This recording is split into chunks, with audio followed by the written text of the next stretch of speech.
Hello guys, എല്ലാവർക്കും I M the Malayali ചാനലിലേക്ക് സ്വാഗതം. അപ്പൊ ഇന്നത്തെ ഒരു പ്രൊമോ അടിപൊളി പ്രൊമോ ആട്ടോ. നമ്മുടെ പ്രതാപനെ നമ്മുടെ ഓട്ടോറിക്ഷക്കാര് നമ്മുടെ ഹരിയുടെ കൂട്ടുകാർ വന്ന് പഞ്ഞിക്കിട്ട് ആ ഒരു തുണിക്കടയിൽ നിന്നും പുറത്തേക്ക് വലിച്ചെറിഞ്ഞു വിടുന്നുണ്ട്. പക്ഷെ ഇതിനിടയിലും ഉന്തും തള്ളിലൊക്കെ പെട്ട് നമ്മുടെ പല്ലവിയുടെ കൈയൊന്ന് ഒടിയുന്നുണ്ട്.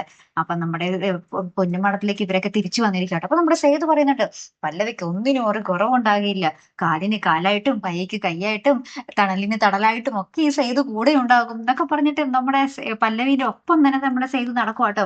അപ്പൊ നമ്മുടെ ഇതൊക്കെ കണ്ടിട്ട് നമ്മുടെ സ്വാതിയും അച്ചുവും നമ്മുടെ പൂർണിമാമയൊക്കെ ഭയങ്കര കളിയാക്കി ചിരിക്കുന്നൊക്കെയാണ്. പക്ഷെ സേതു അതൊന്നും മൈൻഡ് ചെയ്യാത്ത നമ്മുടെ പല്ലവിക്ക് കഞ്ഞി കോരി കൊടുക്കുന്നു, അത് കോരി കൊടുക്കുന്നു. ഭയങ്കര സ്നേഹമാട്ടോ നമ്മുടെ പല്ലവിയുടെ അടുത്ത്. അപ്പൊ പല്ലവി പറയുന്നുണ്ട്, സേതു ആയിട്ടൊന്നും വെറുതെ ഇരിക്കുക, എനിക്ക് നാണാകുന്നു എന്നൊക്കെ പറഞ്ഞ പല്ലവിയും പറയുന്നുണ്ട്. പക്ഷെ സേതു ഒന്നും വെറുതെ ഇരിക്കാനൊന്നും പോകുന്നില്ല കേട്ടോ. സേതു ആ ഉള്ളിലെ പ്രണയം അത് പ്രകടിപ്പിച്ചേ തീരൂ എന്നുള്ളൊരു വാശിയിൽ തന്നെയാണ്. ആര് കണ്ടാലും കുഴപ്പമില്ല എന്നുള്ള രീതിയിലാട്ടോ നമ്മുടെ സേതു. അപ്പൊ എന്തായാലും കാത്തിരുന്നതിനെ കാണാട്ടോ. അപ്പൊ അടുത്തൊരു വീഡിയോ വരുന്നത് വരയ്ക്കും. Here I M the Malayali signing off.